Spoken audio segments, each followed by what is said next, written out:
Assalamu alaikum urmatly bizdin kanalın görärmenderi. Sizler menen biz sarf sabaklarыбызды ulayбыз. Sizler menen bugün 17-nji sabakta öte turgan temabız bul ismul maf'ul. Atkarıluvçu, atoğuç. Emi bizdin ismul maf'ul temabız. Bilesler, biz buga çeyin ismul fa'ilde öttük. Mastarda öttük. Emi ismul maf'ulga geldik.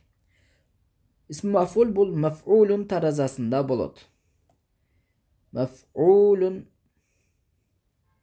tarazasında bolot. Mында aytkanda atkarıluvçu же болбосо atkarılgan деген маанини берет.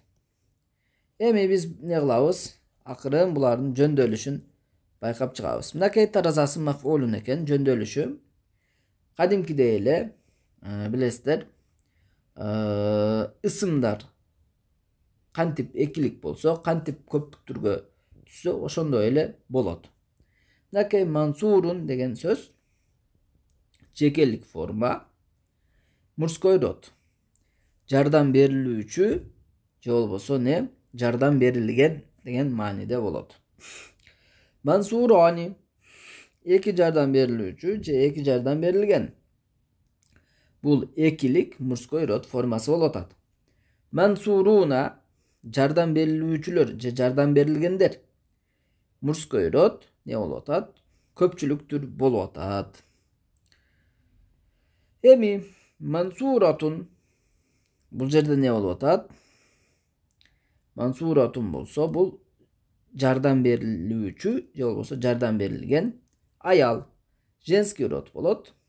Мынакей та кошулса женский род болуп калат, билесиздер. Анан жекелик форма болуп атат. Ал эми mansuratani болгондо бул жерде эки жардам берилүүчү же эки жардам берилген женский род. Анан ne болуп атат? Экилик формасы болуп атат. Анан mansuratun бул жардам берилгендер же жардам берилүүчүлөр аялдарга айтылып атат, женский род.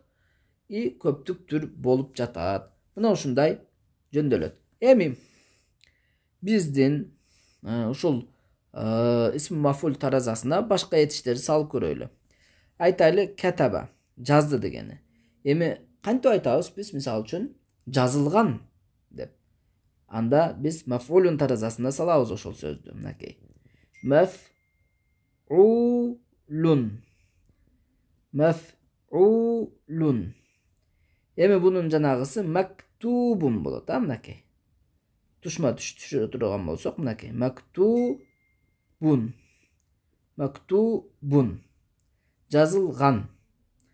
Mahjubun. Тосулган. Madrusun.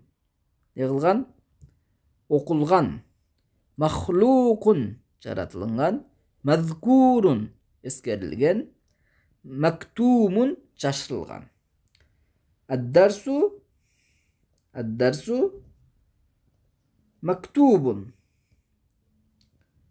Сабак. Жазылган. Сабак. Жазылган. Ушинтип колдонулуп калат. Буюрса түшүнүктүү болду деген ойдомун. Аллахым сиздердин илимиңиздерге берекесин берген болсун.